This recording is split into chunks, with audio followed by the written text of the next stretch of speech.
Fala fiel, beleza?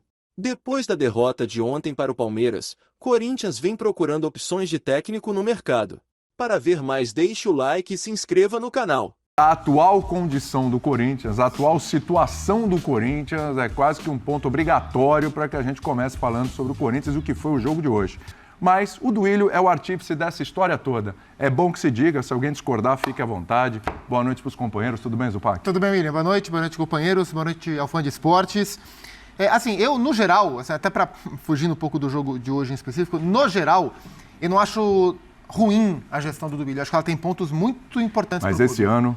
especificamente nesse momento, né? O Corinthians vive um caos, assim, nesse momento, por responsabilidade, com consequências das escolhas dele, das decisões tomadas pelo presidente, desde o momento em que ele escolhe fazer a troca do técnico em relação ao Lázaro. Isso. E a atrapalhada histórica, né? A convulsão institucional que ele gerou no clube com a escolha do Cuca, com a saída do Cuca e com a exposição de todo mundo envolvido.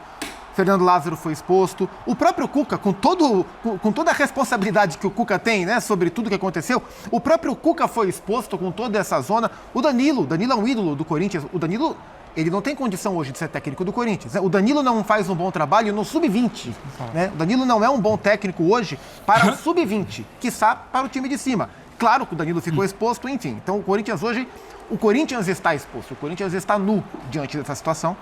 E o jogo de hoje foi o reflexo disso, porque o Corinthians enfrentou o time que é a antítese dessa discussão toda. Exatamente. O Palmeiras é um poço de organização, inclusive no seu Sub-20, né? O reflexo é isso. O Palmeiras tem uma base absurda, nível de excelência, e hoje o Corinthians teve o técnico da sua base, que é também uma bagunça, comandando o time num derby desse nível, e o Palmeiras construiu 2-0 no primeiro tempo, e foi ótimo para o Corinthians, porque o placar do primeiro tempo poderia ser 3-4, se o Palmeiras apertasse um pouco mais. Então o Palmeiras atropelou o Corinthians no primeiro tempo.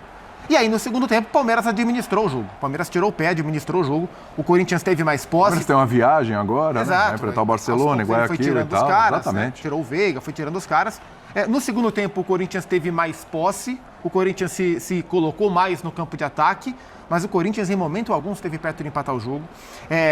Eu não vi como é que ficou a questão da súmula. A minha impressão é de gol contra do Piquerez mesmo. Sim. Se for confirmado o gol do Piquerez aí no chute do Roger Guedes, o Corinthians termina no segundo tempo, sem dar um chute no gol. Porque esse chute não conta, porque esse chute foi do Piquerez. Perfeito. Então, o segundo tempo, o Corinthians terminou zerado em finalizações no gol.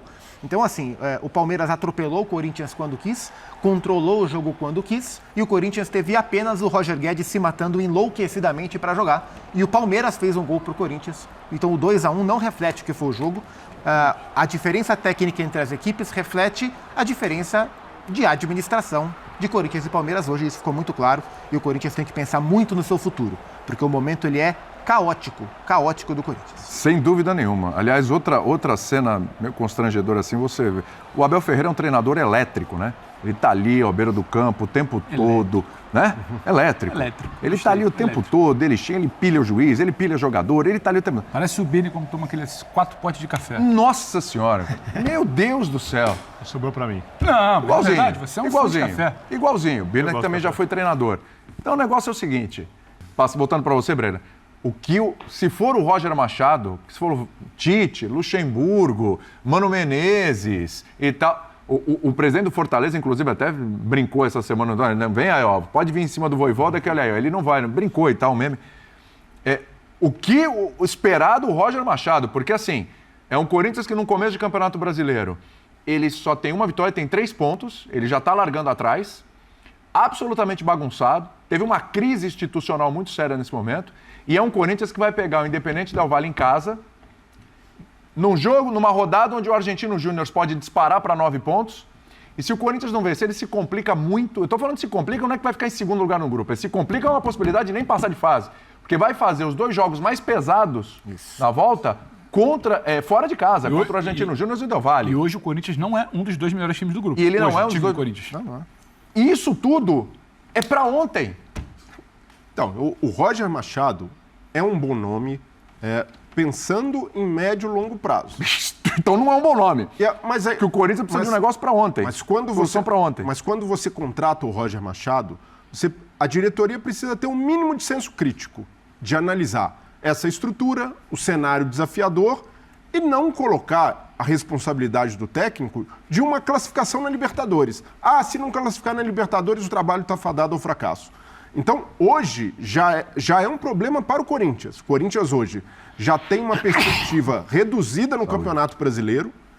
Hoje, o Corinthians já não entra no Brasileiro com expectativa de título. Então, isso daí já precisa ser regulado com torcedores, diretoria. E na Libertadores, com uma boa chance de ficar fora já na fase de grupos. Então, nesse contexto, sabendo a dificuldade que qualquer treinador teria, é preciso já entender e dar o respaldo ao Roger. Agora, se não tiver sustentação, se não tiver convicção nesse movimento, que parece que não existe num primeiro momento, dificilmente... E aí Breler, se for para ontem... E para qualquer outro se treinador. For para ontem, e eu imagino que estão contratando o treinador para ontem. Não, sim. Né?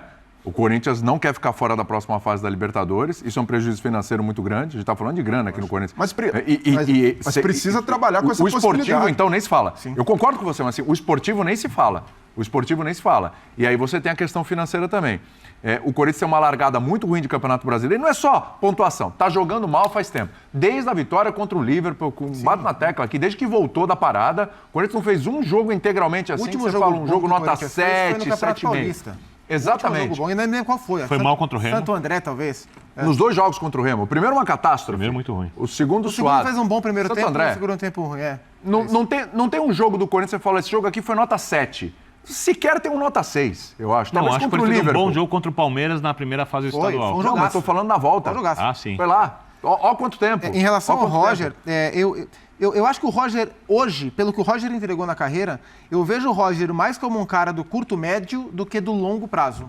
Porque, assim, o Roger é um cara de bons conceitos, quem conversa, quem ouve o Roger falar sobre futebol, quem habita o mesmo ambiente, enxerga ali bons conceitos sobre o jogo, sobre o futebol. É um cara de um trato, assim, acima da média. Mas os trabalhos dele, tirando do Grêmio, que foi um pouco mais longevo, mas todos os outros, eles foram muito bons no começo. Foi bom no Palmeiras no começo, bom no Galo no começo, bom no Fluminense no começo, bom no Bahia no começo, mas não sustenta para o médio e longo prazo. Até aqui o Roger, ele mostrou, até o presente momento, esse traço na carreira. De boas ideias, de um bom começo, mas de uma falta de sustentação para o médio e longo prazo, e aí ele perde resistência e cai.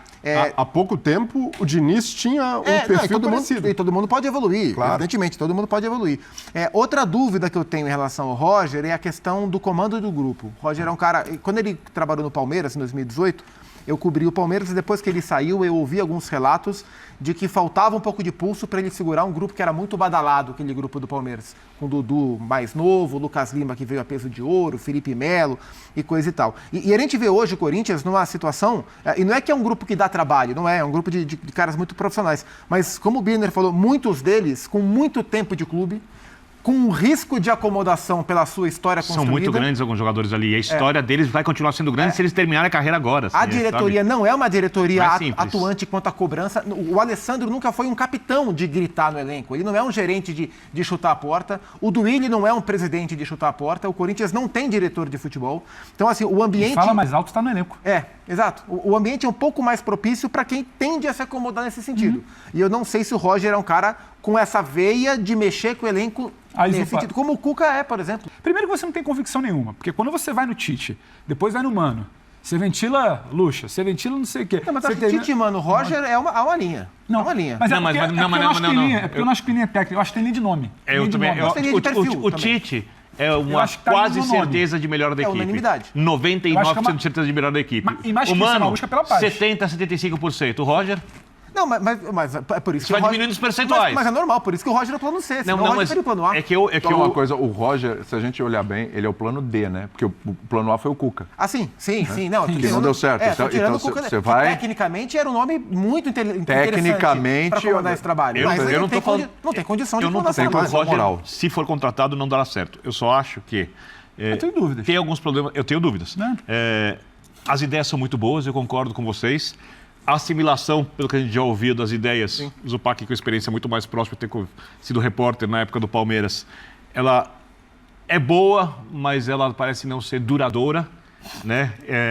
Há alguns momentos em que o trabalho precisa ir um passo além e não vai, né?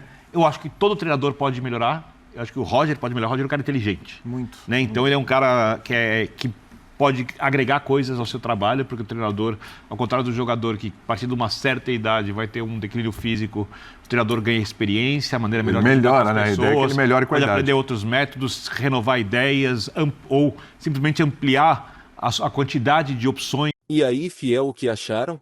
Nos diga nos comentários. Um abraço e vai Corinthians!